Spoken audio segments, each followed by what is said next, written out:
Good morning বন্ধুরা, কেমন আছো তোমরা? আশা করছি ভালো আছো, সুস্থ আছো। আমিও ভালো আছি ও আমার পরিবারের সকলেই ভালো আছে। তো চলো বন্ধুরা, আজকে আবারও চলে এলাম নতুন একটা মিনি ব্লগ নিয়ে। তো দেখতে থাকো, আশা করছি তোমাদের ভালো লাগবে। তো সকাল সকাল কোমর বেঁধে লেগে পড়লাম সকালের আশিবাসি কাজ করতে। তো প্রথমেই আমি সিঁড়িটাকে ভালোভাবে সুন্দরভাবে ঝাড় দিয়ে নামিয়ে নিয়ে আসলাম। তারপর আমি এক এক করে প্রত্যেকটা রুম ঝাড় দিয়ে পরিষ্কার করে নেবো, কারণ সকালের বাসি ঘর আর বাসি উঠোনটা তো আমাদের মেন আগে পরিষ্কার করে নিতে হয়। কেননা বাড়ির বেটা ছেলেরা যে বাইরে বেরোয় কাজের জন্যে, তো বাসি ঘরে বেরোয় না, বেরোতে দিই না। ওই জন্য ঘুম থেকে উঠেই আগে বাসি ঘর আর বাসি উঠোনটা ঝাড় দিয়ে নিই।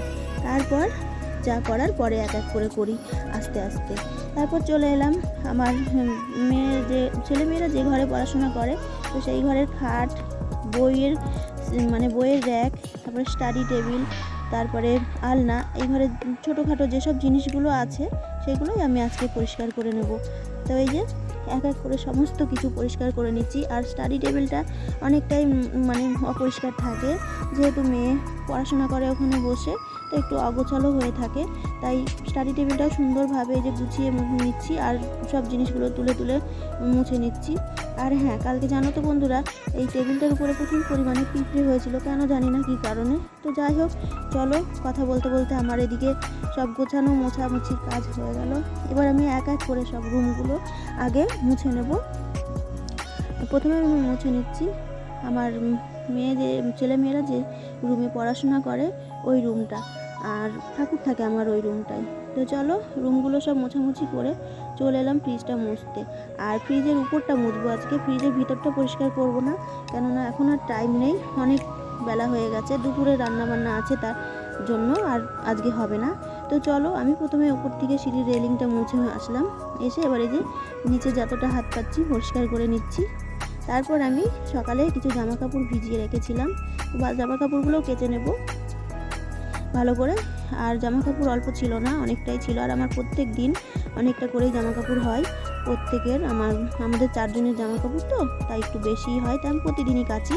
তো কেচে এই যে চলে এলাম ছাদে জামা কাপড়গুলো সব মেলে দিতে। আর আজ রবিবার, তো যাই দেখি কী বাজার এনেছে।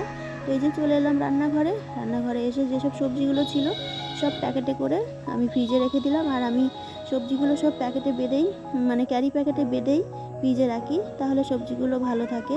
তো চলো কথা বলতে বলতে এদিকে আমার ভাত হয়ে গেল, ওদিকে ডালটাও হয়ে গেছে। আর আজ রবিবার, তাই আমি চিকেন রান্না করব। তো রান্নার রেসিপিটা আমি শেয়ার করতে পারিনি তোমাদের সঙ্গে। তো চলো এই যে দেখো বেসিনের মধ্যে কতগুলো বাসন হয়ে গেছে। আর আজকে আমি একটা একটা করে বাসন ধুতে পারিনি, কেননা বাইরে আমার প্রচুর কাজ ছিল, সেসব কাজগুলো করছিলাম আর এদিকে রান্নাও করছিলাম, তাই এক এক করে অনেকগুলো বাসন জড়ো হয়ে গেছে।